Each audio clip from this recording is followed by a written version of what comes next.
오늘 본문은 민수기 21장 1절부터 3절까지 짧은 본문입니다. 38년 만에 돌아온 호르마라는 제목으로 같이 주의 말씀 나누겠습니다. 호르마라고 하는 지명은 우리가 이미 민수기 14장에서 봤습니다. 호르마, 완전한 멸망, 진멸이라고 하는 의미를 담고 있는 거죠. 민수기 14장에서 10명의 불신앙하는 정탐꾼들의 보고를 듣고 하나님의 언약을 온 백성이 다 불신하고 우리는 그 땅에 약속의 땅에 들어갈 수 없다라고 확정짓고 사실은 여호와를 대적하는 그러한 일들을 벌였습니다. 그러한 불신과 언약의 깨뜨림으로 인해서 그들은 광야에서 40년 동안 방황을 하게 될 것을 하나님께서 심판을 허락하셨고, 그리고 그들 중에 여호수아와 갈렙 빼고는 그 누구도 약속의 땅에 들어갈 수 없다라는 심판을 받게 됐습니다. 만 횟수로 따지면 38년 전입니다. 오늘 본문에서요. 하지만 이런 말씀을 받고 나서 사실은 이 심판의 말씀을 받고 하나님 죄송합니다, 회개를 해도 모자랄 판에 그들은 자기 자신들의 과오를 자신들의 힘으로 되돌리기 위해서 아닙니다, 우리가 가겠습니다, 이전에 주셨던 하나님 말씀에 꼭 순종하는 척을 하죠. 그들이 자신들의 힘으로 이런 잘못된 것을 되돌리기 위해서 남쪽으로부터 가나안을 치러 올라갑니다. 그래서 첫 번째 사실은 가나안 점령 전쟁이 38년 전에 일어나게 된 거죠. 근데 그 결과 여호와께서도 함께 하시지 않았고 그들 힘만으로 싸운 그 첫 전쟁에서 가나안인들에게 대패를 하게 되고 가나안인들에게 굴욕을 당하고 진멸의 땅이라고 부르는 호르마까지 쫓겨나게 된 게 38년 전에 일어났었던 이야기였습니다. 하나님의 허락하심이 없이, 하나님의 함께 하심이 없이 그들 자신만의 힘으로 가나안과 전쟁을 일으킨 결과였죠. 진멸의 땅, 사실 하나님의 은혜가 없으면 완전히 멸망당할 수밖에 없는 그 땅에까지 쫓겨난 것입니다. 결국 옛세대들은 가나안 땅 들어갈 수 없음을 확인하고 가나안 땅을 돌이켜 광야로 들어가서 만 38년 동안 방황하다가 오늘 38년 만에 다시 호르마로 돌아온 것입니다. 이 시점은 이미 이스라엘의 지도자였던 미리암과 아론도 죽었고요. 많은 1세대들이 이미 다 죽었습니다. 하지만 아직 모든 1세대가 다 죽은 것은 아니었습니다. 나중에 민수기 이 1세대들이 다 죽고 나면 새로운 2세대들로 새롭게 인구 조사를 하거든요. 그 사람들에는 그 전에 있었던 인구 명단에 들어간 사람이 한 사람도 없다고 그랬습니다. 아직까지는 소수가 남아있는 그런 상태죠. 민수기 20장에 따르면 이스라엘 백성들의 진행 경로는 에돔왕의 거절로 인해서 곧바로 가로질러서 가나안 땅으로 들어갈 수 없었고요. 그들은 다시 빙 둘러서 이제 동쪽편으로 들어가도록 그런 경로를 이동해야만 했습니다. 근데 바로 이런 순간에 오늘 본문에서 일어난 사건이 터진 거죠. 1절에 보니까 네겝에 거주하는 가나안 사람 곧 아랏의 왕이 이스라엘이 아다림 길로 온다 함을 듣고 이스라엘을 쳐서 그중 몇 사람을 사로잡은지라.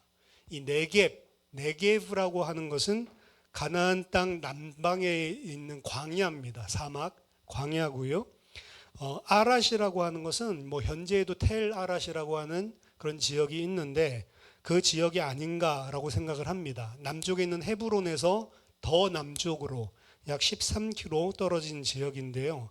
정확하게 이곳에 아다림이라고 하는 이런 길 이름이 나오는데 사실은 이 길이 무엇인지는 정확하게 지명 자체가 없기 때문에 발견할 수가 없습니다. 단 이 헬라어 역본 가운데 그 역본이 여러 가지 있는데 아킬라 사본이 있고 유대인들이 좋아하는 사본이죠. 그 다음에 시마쿠스 역본이 있는데 아킬라 역본이랑 시마쿠스 역본에서는 이 아타림의 아를 어두청가음으로 봐서 이거 핫타림이라고 해석을 해서 하타림이라고 하는 뜻은 정탐꾼이라고 하는 뜻이거든요. 그래서 우리 오늘 여러분 성경에 각주가 있으신 분은 아다림 요 아래 각주를 보시면 정탐이라고 나와 있죠. 그렇죠? 이 정탐이라는 뜻으로 헬라어로 히브리어는 아니지만 헬라어로 어떻게 보면 하 발음을 집어넣어서 이 하타림으로 해석을 한 것입니다. 그래서 이게 정탐꾼의 길, 민수기 13장에 정탐했었던 사람들이 들어갔던 정탐꾼의 길로 이해를 한 것이죠. 따라서 이 호르마라고 하는 3절에 나오는 명칭도 그렇지만 이 아다림 길이라고 하는 것도 이전에 38년 전에 이스라엘이 정탐하던 길이라고 하는 의미를 가지고 있다라고 볼 수가 있습니다. 38년 전의 일을 상기시키고 있는 것이죠. 그 길을 통해서 12명의 정탐꾼이 40일 동안 가나안 땅을 탐지하러 들어갔다라는 것입니다. 그 길 주변을 지날 때 그때의 가나안인들이 이스라엘 백성들이 그곳을 지나간다라는 첩보를 듣고 이스라엘을 어떻게 보면 기습적으로 치러 나온 거죠. 이스라엘은 사실은 더 이상 정복 전쟁을 할 이유도 없었고 돌아서 이제 동편으로 들어가려고 진행 중이었는데 이들이 이제 이스라엘이 지나간다라는 소식을 듣고 능동적으로 와서 기습적인 습격을 한 것입니다. 그리고 성공했죠. 이스라엘의 백성들 중 몇 사람을 인질로 잡았다라고 이야기를 합니다.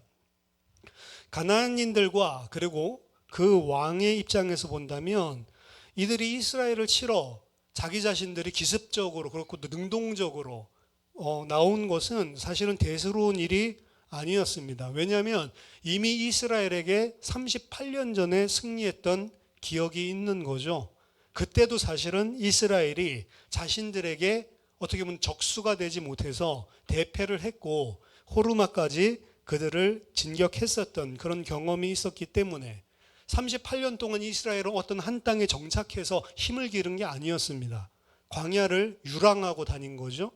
그렇기 때문에 38년 동안 한 곳에 계속 정착하고 있었던 가나안인으로 봤을 때에는 38년 전에도 이겼는데 광야를 갖다 돌아다니다가 38년 만에 돌아온 이스라엘이 사실은 밥같이 보이는 거죠. 그렇기 때문에 그들이 기습하고 그들이 성공했었던 것은 너무나 당연한 일인 것 같습니다. 그러한 그들의 예상은 적중했고요. 선제 공격을 통해서 몇 명의 포로까지 잡아오게 되는 그런 전훈을 얻었다라고 1절에서 이야기하고 있습니다. 이때 이스라엘은 여호와께 부르짖죠.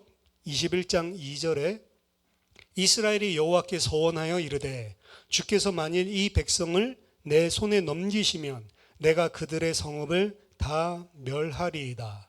여기 보면 여호와께 서원했다, 부르짖어서 서원했다라고 이야기를 하죠.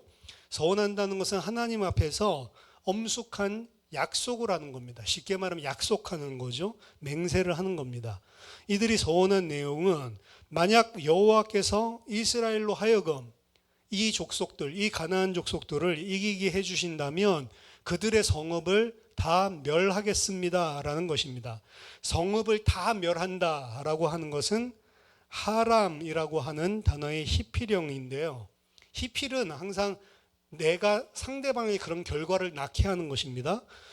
그들이 정복한 사람들을 다 죽임으로 하나님 앞에서 드리고 그 성에서 어떠한 전리품도 취하지 않고 파괴함으로써 전리품도 다 하나님께 드린다는 겁니다.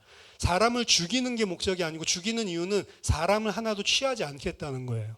원래는 전쟁을 하면 사람을 노예로 종으로 취하는 게 큰 어떻게 보면 자신의 전쟁을 통해서 얻을 수 있는 보상인 거죠. 근데 그 보상을 포기하고 하나님께 돌리는데 하나님께 어떻게 돌리냐? 죽임으로. 그곳의 재물을 내가 하나도 취하지 않고 하나님께 돌려서 다 하나님께 드리겠다라고 하는 것입니다.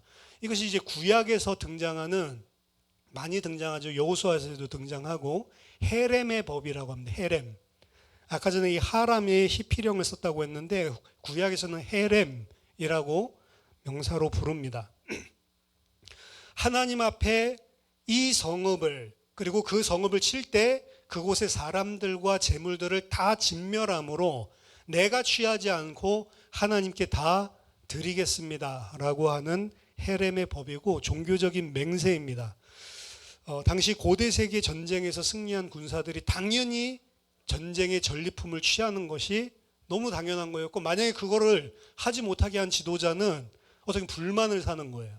우리가 이렇게 힘껏 목숨 걸고 싸워서 이겼는데 노예도 못 취하게 하고 전리품도 못 취하게 하고, 그러면 사실은 불만을 살 수밖에 없는, 사기도 저하가 되고요. 그러니까 마음껏 노력하도록 사실은 하는 게 사실은 이 고대 근동에서 일어났던 전쟁의 다반사였는데, 지금 이렇게 하는 것은 한 가지밖에 없습니다. 이유가, 이거는 우리가 노력해가지고 얻은 승리가 아니고 하나님이 승리하신 것이기 때문에 우리가 그 전쟁의 전리품을 하나도 취하지 않겠다는 거예요. 그래서 하나님께서 이 전쟁의 승리자입니다. 우리가 승리한 것이 아닙니다라고 서약을 하는 거죠. 그들이 이러한 헤렘의 서약을 한 것은 지금 이 가나안 족속과 싸워서 만약 이긴다면 그 승리자는 오직 여호와이십니다. 우리가 한 것이 아닙니다라고 하는 것을 인정하는 것이었습니다. 그들은 이미 38년 전에 지금보다도 더 힘이 왕성했을, 그리고 훨씬 더 어떻게 보면 흥분해 있을 그런 시간표였죠. 그런데도 불구하고 절대 가나안인들을 이길 수 없음을 경험했었던 것입니다. 그리고 오늘 38년 만에 같은 지역에 도달해서 다시 한번 노략을 당하게 된 것이고, 그리고 인질까지 빼앗기게 된 거죠. 근데 여기서 이제 차이점이, 38년 전에 하나님이 같이 올라가지 않겠다, 절대로 가지 마라, 모세가 만류했음에도 불구하고 만용을 부렸습니다. 근데 오늘 본문에서는 다시 한번 노략질 당했을 때 38년 전에 부리던 만용을 부리지 않습니다. 이게 38년 만에 변화된 거예요. 사실은 같은 지역에서 비슷한 상황들 속에서 그들이 헤렘을 서원하고 있는 것은 자신의 힘으로는 안 되고, 하지만 거꾸로 만약에 하나님께서 함께 하시고 하나님이 싸우신다면 반드시 우리는 승리할 것이다. 우리 힘으로는 안 되지만 하나님이 함께 해야만 승리하는 것이고, 하나님이 함께 한다면 이길 수 있다라고 생각하고 있는 것이죠. 그래서 하나님이 만약 우리가 승리한다면 전쟁의 승리자이시고, 마땅히 하나님께서 모든 전리품들을 하나님만이 취하는 게 맞다. 그래서 가나안 정복 전쟁에서는 모든 성읍들을 다 진멸하라고 합니다. 어떻게 보면 잔인한 것 같지만 그것 자체가 품는 의미가 뭐예요? 이스라엘의 군사력으로 한 게 아니라 하나님이 승리하신 것입니다를 인정하는 거예요. 사실은 그 안에 그런 믿음이 포함되어 있는 거죠. 그래서 이번 전쟁뿐만이 아니고 가나안 전쟁에 어떻게 보면 전형적인 내용을 형성하고 있는 게 이 헤렘의 법이었습니다. 근데 그 가운데서 막 취한 이런 아간 같은 사람들, 이런 것들 때문에 이제 큰 문제가 나중에 생기기도 하죠. 신명기 7장 1절 2절에서도 이 헤렘을 명하고 있습니다. 내 하나님 여호와께서 너를 인도하사 내가 가서 차지할 땅으로 들이시고 내 앞에서 여러 민족, 헷 족속과 기르가스 족속과 아모리 족속과 가나안 족속과 브리스 족속과 히위 족속과 여부스 족속, 곧 너보다 많고 힘이 센 7 족속을 쫓아내실 때에, 그러니까 이 가나안 족속들의 특징은 뭐냐? 이스라엘보다 많고 힘이 센 족속이다라고 이야기를 하죠. 그러니까 하나님이 하시지 않으면 이길 수 없는 것입니다. 내 하나님 여호와께서 그들을 내게 넘겨 내게 치게 하시리니 그때 너는 그들을 진멸할 것이니라. 그 진멸은 잔혹한 것도 되지만 뭐라고요? 내가 취하지 않고 하나님께서 하신 것입니다 라고 하는 의미죠. 신명기 20장 17절에서도요, 곧 헷 족속과 아모리 족속과 가나안 족속과 브리스 족속과 히위 족속과 여부스 족속을 네가 진멸하되 내 하나님 여호와께서 내게 명령하신 대로 하라라고 이야기합니다. 자, 오늘 3절에 여호와께서 이스라엘의 서원하는 목소리를 들으신 거죠. 여호와께서 이스라엘의 목소리를 들으시고 가나안 사람을 그들의 손에 넘기심에 그들과 그들의 성읍을 다 멸하니라. 그러므로 그곳 이름을 호르마라 하였더라. 하나님께서는 이스라엘의 이러한 서원을 기뻐 받으셨습니다. 들어주셨죠. 그리고 가나안 사람들을 그의 손에 넘겨주셨습니다. 그리고 이러한 하나님을 의탁한 결과는 38년 만에 호르마에서 다시 리매치가 벌어졌을 때 여호와의 도우심으로 그들을 완전히 진멸시킬 수 있었다. 원래 불신앙하고 하나님이 함께하지 않았을 때는, 자신들의 힘만으로 싸웠을 때에는 이스라엘이 진멸당하는 땅이었지만, 하나님이 함께하셨을 때에는 대적들을 진멸시키는 땅이 되었다. 그래서 같은 이름 호르마라고 부르지만 진멸당하는 대상이 완전히 바뀐 거죠. 이스라엘에서 가나안 족속으로 뒤바뀌었습니다.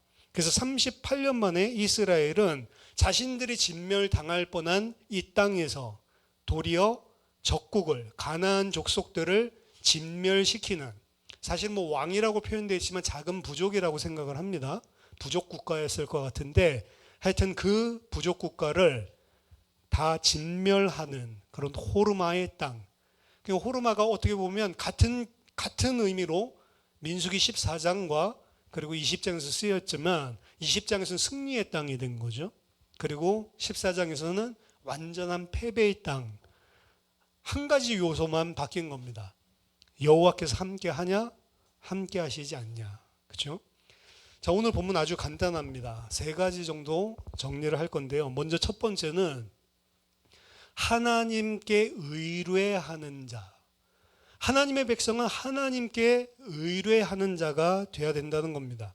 오늘 가나안 왕 아랏은 기습적으로 이스라엘 백성들을 침공했고 이스라엘 포로 몇 사람을 붙들어 갔습니다. 이 상황 속에서 이스라엘 백성의 행동이 38년 전과 완전히 달라졌다는 거죠.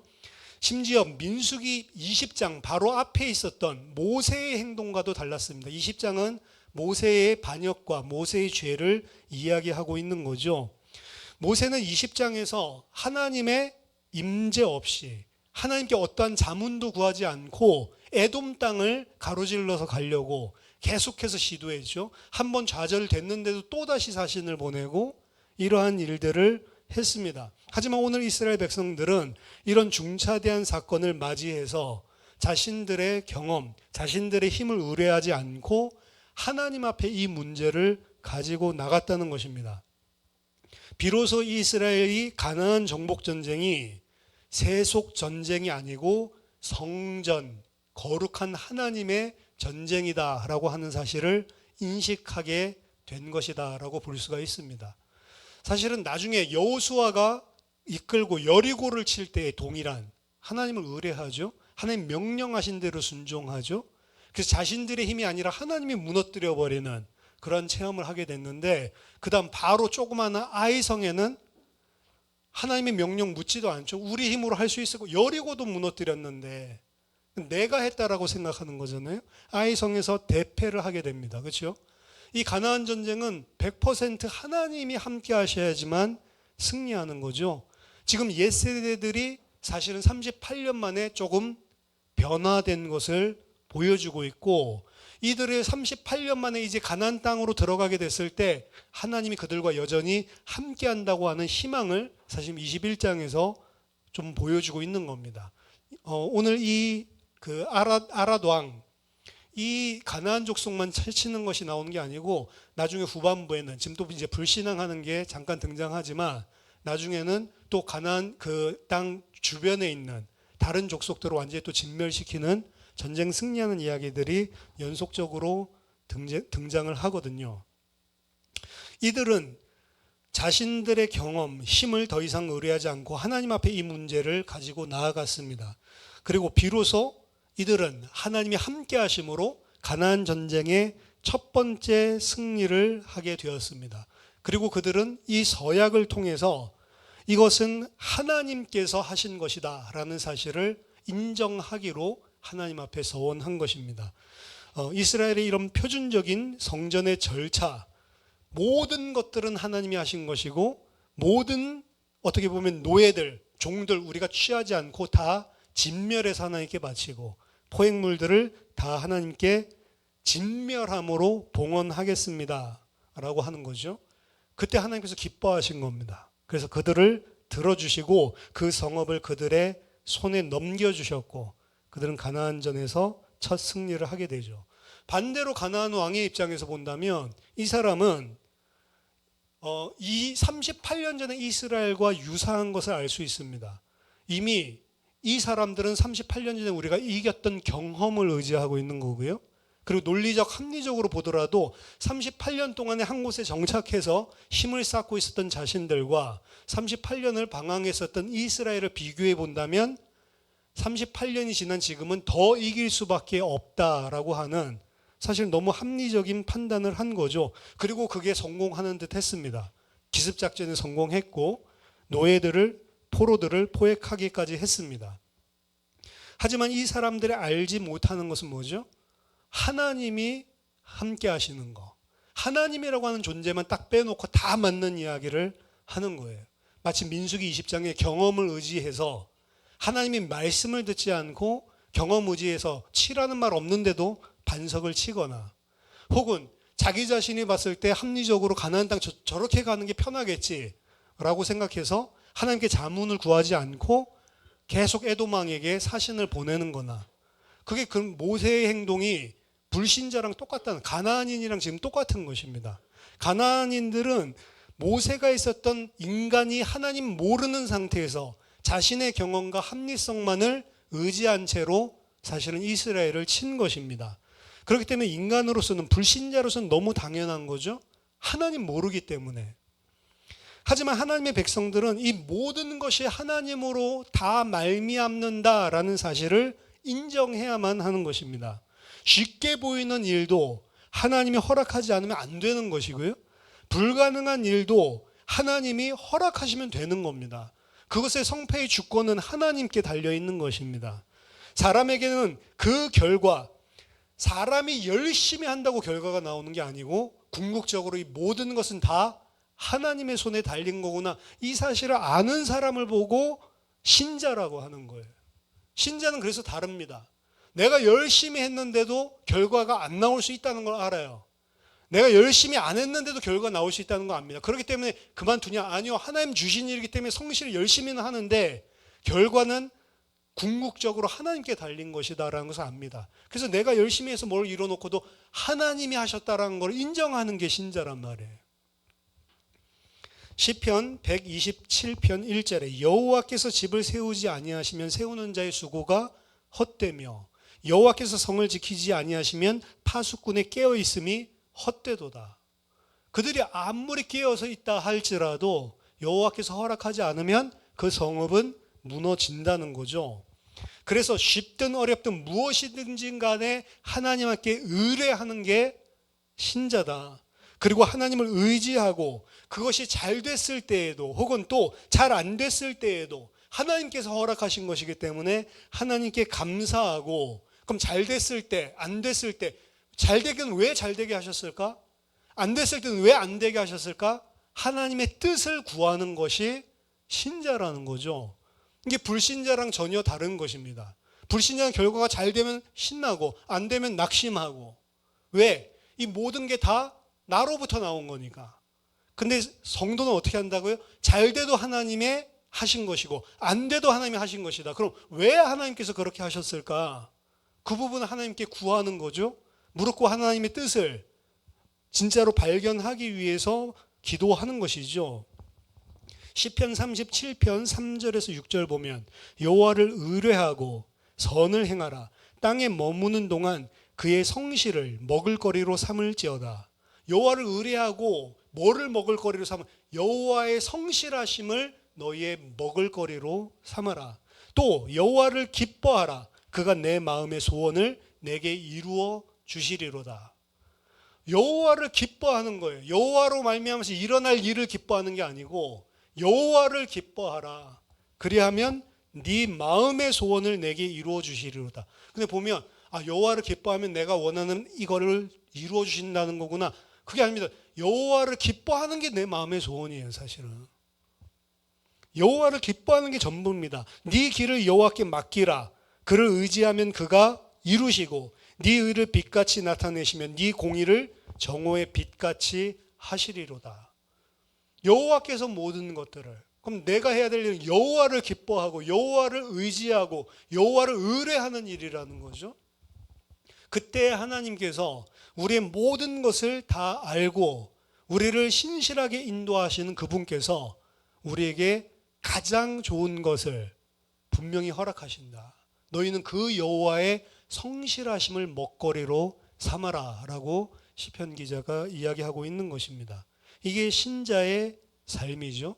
하나님께 의뢰하는 삶, 하나님을 의지하고요, 그 결과 속에서도 하나님의 뜻을 구하고 무엇으로 기뻐한다고요? 여호와를 기뻐하는 것. 그것이 신자가 불신자가, 신자 불신자 차이가 나는 어떻게 보면 단 하나, 오늘 가나안인과 이스라엘 백성들의 차이라고 보시면 됩니다. 두 번째는 오늘 이스라엘 백성이 서원 기도를 했죠. 서원 기도에 대해서 조금 이야기를 하고자 합니다. 서원 기도가 성경에 있기 때문에 사실은 서원 기도는 내 마음의 결단을 하고 하나님 앞에 중요한 것을 어떻게 보면 내 인생을 걸고 혹은 나의 무엇인가를 걸고 하나님 앞에 진중한 기도를 하는 것이다 라고 해서 서원 기도를 하는 경우가 많이 있었는데요. 예를 들면 한나의 서원 기도가 등장을 하죠. 만약에 아들을 주시면 그 머리에 삭도를 대지 않고 그리고 주님께 바치겠다라고 하는 이런 아들에 대한 기도를 근데 사실은 이러한 서원 기도가 너무 남발을 하고요, 잘못된 케이스들이 상당히 많습니다. 서원 기도 함부로 하면 안 됩니다, 사실은. 왜냐하면 서원 기도를 하면 반드시 지켜야 된다라고 성경은 이야기를 하는데 사실은 서원 기도를 하고 지킬 만한 능력이 우리들에게 잘 없어요. 왜냐하면 서원 기도할 때는 갈급해가지고 뭔가를 간절하게 이루어질 요량으로 그 기도를 하는데 막상 그게 이루어지고 나면 화장실 들어갈 때랑 나올 때랑 다른 게 죄인의 습성인 경우가 많습니다, 사실은. 그리고 또 하나의 폐해는 서원 기도를 하는데 내 믿음과 내 어떤 의지를 가지고 서원 기도를 하는 게 아니고 부모님이 자기 아들을 위해서 서원 기도 해버리는 거예요. 내 아들을 이 한나도 그렇게 하지 않았냐, 이래서 내 아들을 주의 종으로 바치겠습니다. 근데 그 아들의 입장에서는 믿음이 없을 수도 있고 주의 종으로 하나님 택한 게 아닐 수도 있거든요. 근데 그러한 서원 기도를 하고 그걸 갖다가 어렸을 때부터 막 세뇌시킨 사람은 평생 그게 따라다닙니다. 그래서 뭐만 안 되면 무슨 생각 들어요? 내가 신학 공부를 안 해, 목사가 안 돼서 지금 이러나? 그것 때문에 시달리게 만든다니까요. 자기가 소원한 것도 아니에요. 누가요? 부모님 마음대로. 이건 마치 부모님이 우리 아들은 무슨 변호사 시켜야지, 우리 아들은 의사 시켜야지, 그거 정해놓고 몰아붙이는 거랑 똑같은 거예요. 하나님의 뜻이 아닌 경우가 많습니다, 사실은. 내가 소원한다고 주의 종이 되는 게 아니에요. 그러한 마음을 하나님께서 주셨겠죠. 아니요, 인간의 욕심으로도 그렇게 할 수가 있어요. 그리고 그게 신앙인 줄 착각하는 경우가 많다는 거죠. 혹은 하나님, 내게 이 문제를 이렇게 해결해 주시면 내가 교회에서 이렇게 봉사하겠습니다. 내가 이제는 이렇게 헌신하겠습니다. 이런 식으로 하나님 앞에 이야기하는 거. 사실은 이런 식의 서원 기도 안에 문제가 너무나 많이 존재한다는 것입니다. 많은 경우가 하나님 이렇게 해주시면 제가 이렇게 할게요. 하나님이랑 딜하는 것 같아요. 하나님 이 문제만 해결해 주시면 내가 진짜 이제 앞으로 열심히 교회에 봉사하고 출석 열심히 하고 예배 놓치지 않을게요. 하나님이랑 거래하는 거잖아요, 사실은. 이런 식의 서원 기도가 너무나 많다는 거죠. 조건을 내걸고 그것을 이루어 주시면 내가 하나님 앞에 무엇을 하겠다는 식. 로또 당첨되게 해주세요. 그럼 50%는 헌금할게요. 이런 거. 좋죠. 50% 헌금, 50% 내 거니까. 더 문제는 그게 이루어졌을 때 이게 48억인데 24억이나 해야 돼? 우리 교회의 이 형편을 보면 이 예산 24억이 필요가 없는데, 그렇죠? 되고 나면 어떻게 돼요? 사람 마음이 싹 달라진다니까요. 그럼 일단 1억씩 이렇게 해볼까? 이렇게 하면서 인간이 간사합니다. 아주 간사해요. 아들 주시면 아들이 주의 종이 되겠다. 아들 평생 시달리게 만들고. 왜? 내 마음대로 주의 종으로 정해서. 그렇죠? 내가 하나님께 무슨 명령을 받은 게 아니잖아요.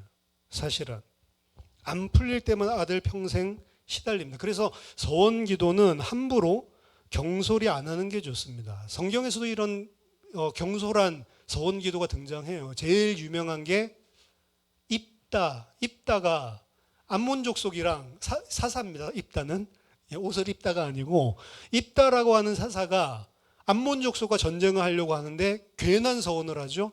하나님, 만약에 암몬 족속을 넘겨주셔서 내가 그들을 치고 승리하게 된다면 개선 장군으로 돌아올 때 가장 먼저 나를 영접하는 자를 하나님 앞에 희생 제물로 바치겠습니다. 이미 내용도 이상하죠. 왜 사람을 희생 제물로 바치냔 말이에요.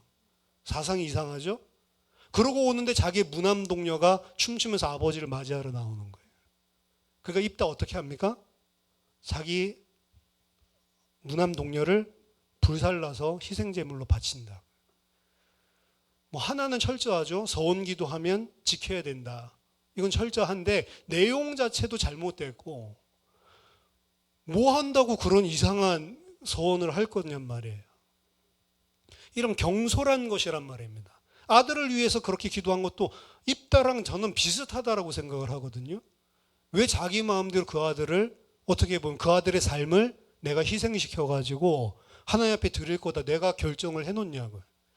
하나님께서 택하신 자면 내가 그런 기도 안 해도 당연히 은혜 주셔가지고 무슨 사건을 일으키시든 간에 주의 종의 길을 가게 할 거 아니에요. 사실은 너무나 잘못된 것이죠. 그래서 서원기도 함부로 하면 안 됩니다. 하나님, 암몬과 전쟁이 벌어졌는데 승리하게 해주시면 진짜 큰 거죠. 사람을 제물로 바치겠다고 하는 거. 그럼 이 서원기도를 한 입다의 중심, 마음에는 뭐가 있었기 때문에 그렇죠? 하나님, 내가 이 정도의 일을 감수하고 해낼 테니 이기게 해주세요. 이게 또 들치는 거예요, 사실은. 그렇기 때문에 잘못된 것이라는 거죠. 뭔가 대단한 것을 뒤에다 걸어놓고 내가 이거 할 거니 하나님 이거 해주세요 라고 하나님과 협상을 하고 있는 것입니다. 도리어 사실은 서원기도는 하나님의 뜻이라면, 예를 들어서 제가 아프리카 선교를 가겠는데 하나님이 그럼 길을 열어주세요. 그럼 제가 거기에 가서 봉사하겠습니다. 이런 건 들친다기보다는 사실은 하나님 앞에 자기 자신의 신앙, 다른 사람 끌어들이는 것이 아니고, 그리고 이거기 때문에 내가 뭔가를 하나님께 받아내려고 하는 게 아니잖아요. 그런 서원 기도는 뭐 충분히 가능은 하겠다라고 생각을 하지만, 그럼에도 불구하고 서원 기도 과연 할 이유가 있냐? 예수님은 신약에서 사람하고 이야기할 때도 그냥 맹세하지 말고 하나님 앞에서 맹세하지 마라. 왜? 너희들은 뭔가를 걸고 맹세해가지고 지킬 만한 그런 수준이 아니라는 거죠. 사실은 그럴 맹세하고 하나님께 서약했다가 그냥 시부적하는 사람들이 많습니다. 근데 항상 그게 내 마음속에 남아있어요. 그래서 뭔가 큰 문제 생길 때마다 이거 때문에 하나님 치시지 않나? 이런 생각들을 들어가게 하는 경우가 많습니다. 하나님을 시험하는 식의 기도가 되기도 쉽고요. 하나님 진짜로 나랑 함께 하신가? 시험하는. 그래서 이런 식의 기도는 서원 기도라고 하지만 성경적인 서원 기도도 아니고요. 그리고 우리가 성경에 있는 진짜 순수한 서원 기도를 하기가 힘든 존재다라는 사실을 알고 경솔하게 함부로 하면 안 된다는 겁니다. 사실 저는 신자가 하나님을 위해 필생의 계획을 가지고 서원 기도할 필요가 없다라고 생각합니다. 왜냐하면 그 사람의 필생, 일평생 계획은 하나님이 가지고 계시기 때문에 내가 그걸 가지고 하나님이랑 협상할 이유가 전혀 없다는 거죠. 그래서 여러분은 과거에 서원하셨는데 그것을 이루지 못한 분이 있으면 아이고 하나님 제가 참 멍청했네요. 죄송합니다 하고 그냥 넘어가면 돼요. 그것 때문에 계속 시달리지 말고. 그리고 아들 위해서 기도한 분은 빨리 회개하시고 아들에게 그게 아니었다. 그거 내 마음대로 한 거더라. 이렇게 이야기하셔서 영원히 자유하게 해주시고. 그렇죠? 우리가 하는 게 아니에요, 사실은. 잘못된 경우가 상당히 많다. 자, 그리고 오늘 세 번째 헤렘이라고 했죠. 하나님께 모든 것을 바치는 겁니다. 어떻게 함으로써요? 사람들과 모든 재물을 다 파괴함으로써 내가 취하지 않고 하나님께 바치는 것입니다. 근데 나의 입장에서는 사실은 하나님께서 하신 전쟁 승리입니다 라고 하는 것을 인정하는 것이지만, 하나님의 입장에서 헤렘을 이야기할 때는 잔인하잖아요 사실은. 근데 하나님께서 헤렘하라고 하신 이유는 아까 전에 신명기 7장과 신명기 20장에 헤렘을 명령하고 있는 뒤에 왜 하나님이 그렇게 하라고 하시는지 이유가 등장합니다.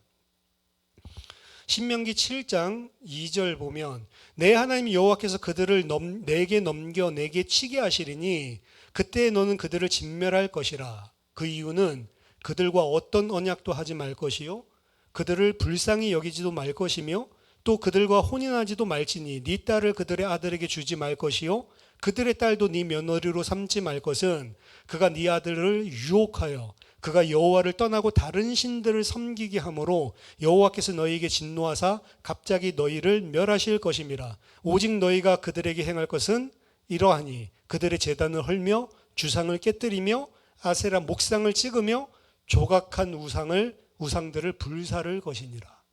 왜 하나님께서 진멸하라고 하냐면 그들로 말미암아서 올무가 돼서 우상 숭배하게 될까 봐. 사실은 하나님 입장에서는 그들로 인해서 너희들이 영향받을 수밖에 없다라는 것을 이야기하는 거죠. 그렇기 때문에 불쌍히 여기지 말고 내 명령 아니냐, 진멸시켜라. 안 그러면 결과적으로 어떻게 된다고? 내가 너희들을 멸하게 될까 두렵다라고 하는 것입니다. 신명기 20장 17절 18절에서도 아까 전에 헷 족속, 아모리 족속, 가나안 족속, 브리스 족속, 히위 족속, 여부스 족속을 네가 진멸하되 내 하나님 여호와께서 내게 명하신 대로 하라. 이는 그들이 그 신들에게 행하는 모든 가증한 일을 너희에게 가르쳐 본받게 하여 너희가 너희의 하나님 여호와께 범죄하게 할까 함이니라. 사실은 하나님의 말씀대로 힘이 있었을 때 이스라엘 백성이 가나안 정복을 하러 들어가서 이 말씀을 그대로 따르지 않은 케이스들이 족족 등장합니다. 왜냐하면 그들이 가지고 있는 재물도 아깝고요. 그들을 종으로 삼으면 훨씬 더 우리가 부강해질 텐데 이래가지고 진멸하지 않고 그냥 종 삼고 그들고 심지어는 그들이랑 너무 세 보이면 언약도 맺어버리고 안 쳐요. 그러니까 이스라엘 백성들은 이 하나님의 명령을 어긴 죄 대가로 그들이 섬기고 있었던 아세라, 바알 똑같이 섬기게 됐다니까요. 이건 뭘 의미하냐면 이스라엘 백성의 연약함 때문에 사실은 가나안 족속들을 진멸하라고 하신 것입니다. 하나님이 잔인한 게 아니고 이스라엘의 불신앙 때문에 하는 거예요. 이스라엘이 가지고 있는 죄성 때문에. 그럼 우리도 사실은 마찬가지입니다. 우리도 연약하잖아요. 그러니까 교회에서 예배 드릴 때는 괜찮다니까요. 근데 막상 일상생활 속으로 돌아가고 비즈니스 문제 생기고 이러면 여호와 의지하지도 않고 의뢰하지도 않고 그 안에서 얻는 든든함도 없죠. 두렵죠. 염려스럽죠. 하나님이 함께 하시는 사실들을 싹 놓쳐버리고 어떻게 해요? 내 경험과 아까 전에 합리성에 의해서 움직이게 되죠. 그게 무슨 길이라고요? 가나안 족속의 길이라고요. 여호와의 백성의 길이 있고 불신자, 세상 사람들, 가나안 족속의 길이 있는데 세상 속에 들어가면 세상의 룰대로 우리도 움직이는 겁니다, 사실은. 그 목사는 사실은 편한 거죠, 어떻게 보면. 그렇죠? 목사는 세상 사람들이랑 별로 접촉도 없고 무슨 회사에서 꼰질대는 사람도 없고 그냥 자기 어떻게 보면은 만나는 사람도 다 믿는 사람이고 그러니까 훨씬 편해요, 사실은. 세상이랑 싸운다 이런 개념이 사실은 여러분처럼 치열하지 않은 게 목사의 위치입니다. 그러니까 네가 좋은 소리 하지 그렇게 들으시면 안 되고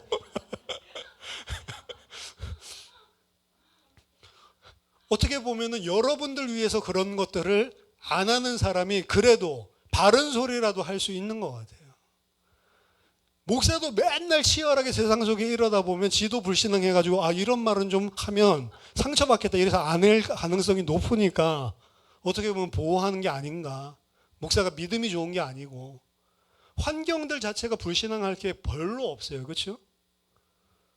근데 여러분들은 다르잖아요. 불신자들이랑 같이 산다고요. 그들이랑 같이 일도 하고 그들이랑 같이 어떻게 보면 동맹을 어떻게 보면 사업도 같이 하고 그렇죠? 근데 그런 곳들 속에서 우리는 여기 보니까 가나안 족속 진멸하고 그런 환경을 없애라고 하니까 우리는 이제 불신자랑 아예 상대도 않을게요. 이러면 살 수가 있냐고요. 그 우리도 어떻게 해야 돼요? 무슨 이단들이 하는 것처럼 신앙촌 같은 거 만들고 들어가는 그런 수밖에 없는 거죠. 그런 식으로 들어가 가지고는 또 사실은 그 사람들이 잘 먹고 잘 사는 것도 아니고 교주만 잘 먹고 잘 사는데, 근데 성경에 보니까 바울도 이야기를 합니다. 우상 숭배하는 사람이랑 사귀지 말라.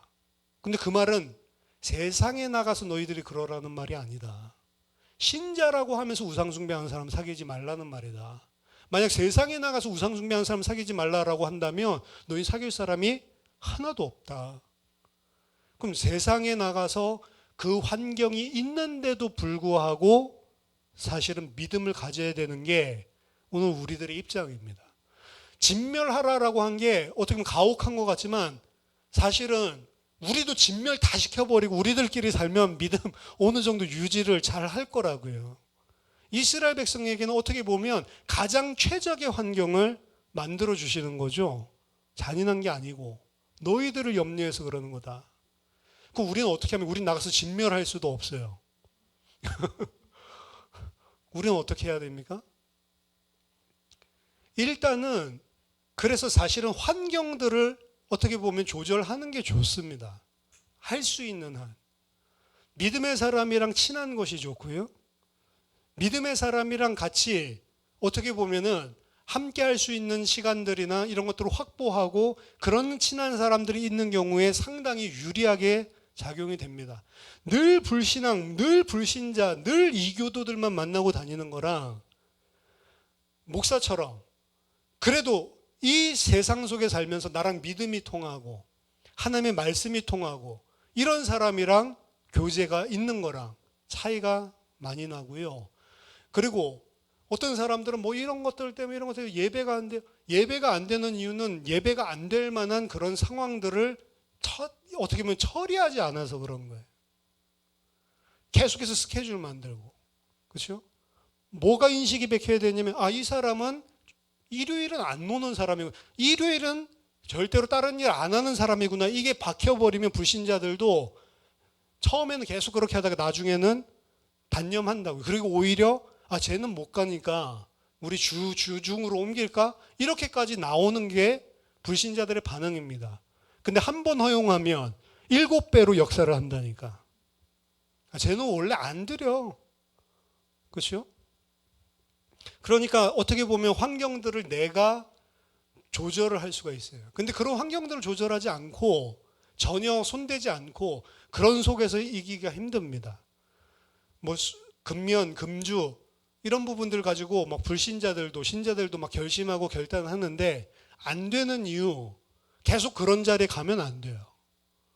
그러니까 막년회 지금 많잖아요. 12월 달에 불신자들이 막년회 하죠. 1년을 다 잊어버리자고 막 부어라 마셔라 다 잊어버리자. 신자는 막년회 하는 게 아닙니다. 기억해야 돼요. 하나님 어떻게 함께 하셨는지 어떻게 인도하셨는지 응답들 찾아내고 기억해야 됩니다. 근데 그런 곳에 계속 가면 아무리 안 마시려고 그래도 마시게 돼 있는 겁니다. 그렇죠? 안 가는 게 좋아요, 사실은.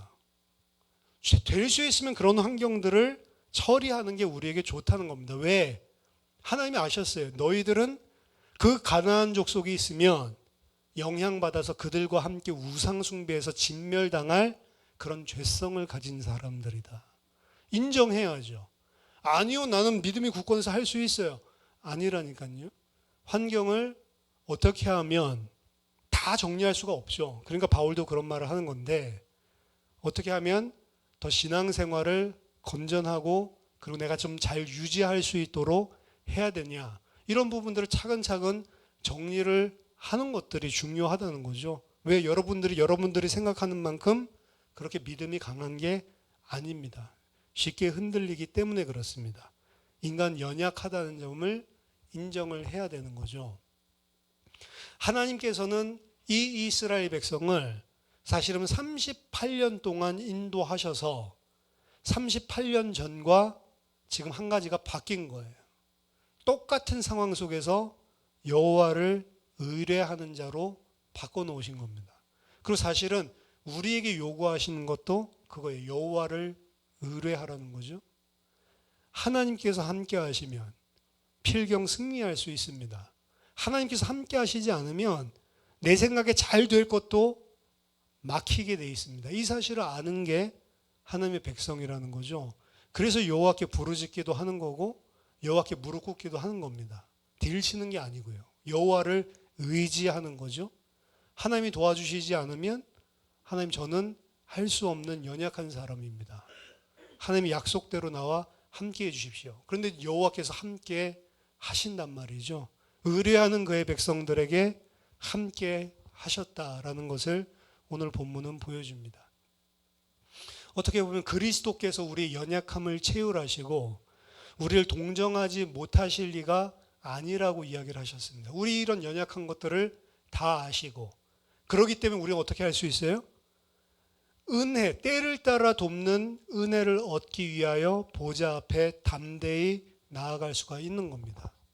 이런 상황 속에서도 연약함을 다 아시고 긍휼히 여기시는 하나님 앞에 하나님, 주님의 힘이 없이는 도우심이 없이는 나는 이 문제를 매니지할 수 없습니다. 하나님께서 나와 함께 하여 주십시오. 하나님께 의뢰하고요. 나오는 결과는 잘 내가 생각한 대로 잘 풀려도 하나님이 하신 거고요. 안 돼도 하나님이 하신 겁니다. 근데 여호와를 의뢰하는 건 뭐냐면 돼도 안 돼도 거기서 다시 시작해야 돼요. 하나님이 되게 하신 이유가 뭐죠? 되면 우리는 어떻게 하죠? 그냥 할렐루야 룰루랄라 하고 안 되면 하나님 함께해도 안 되네. 이게 이제 보통 우리의 반응이거든요. 근데 돼도 된 게 문제가 아니고 하나님이 그럼 왜 이거를 해결해 주시고 나에게 어떤 일을 이 일을 통해서 이루시기를 원하는가. 그게 응답이에요 사실은. 안 돼도 왜 하나님께서 안 되게 하셨지? 그럼 그 안에서 하나님께 내게 무엇을 원하시는가. 그게 응답이라니까. 진짜 응답이죠. 진멸의 땅 호르마 38년을 돌아왔어요. 이 모습을 가지게 하려고 38년을 돌아서 왔습니다. 우리 인생 짧은데 어떻게 보면 지금 돌아가면 안 되잖아요. 우리 38년 돌 기간도 없어요 이제. 그렇죠? 막바로 가나안 땅을 들어가지 않으면 안 되는 형편입니다. 저도 38년 지나면 88세입니다. 그것도 만으로 88세. 우리가 진짜로 하나님을 의뢰하고 세상 방법이 아니라 하나님 백성의 방법으로 승리하게 되는 저와 여러분 되기를 예수 그리스도 이름으로 축원합니다. 기도하겠습니다. 살아계신 하나님 아버지 은혜를 감사드립니다. 38년 만에 하나님 진멸의 땅 호르마에서 여호와께 의뢰하고 여호와께서 함께 하심으로 가나안 첫 전쟁에 승리하게 하심을 보게 하심을 감사드립니다. 하나님 백성이 마땅히 어떻게 살아야 되는지 오늘 말씀을 통해 배우게 하시고 우리가 하나님을 의뢰하고 하나님의 뜻을 전적으로 구하는 기도의 사람 될 수 있도록 도와주시옵소서. 예수 그리스도 이름으로 기도하옵나이다. 아멘.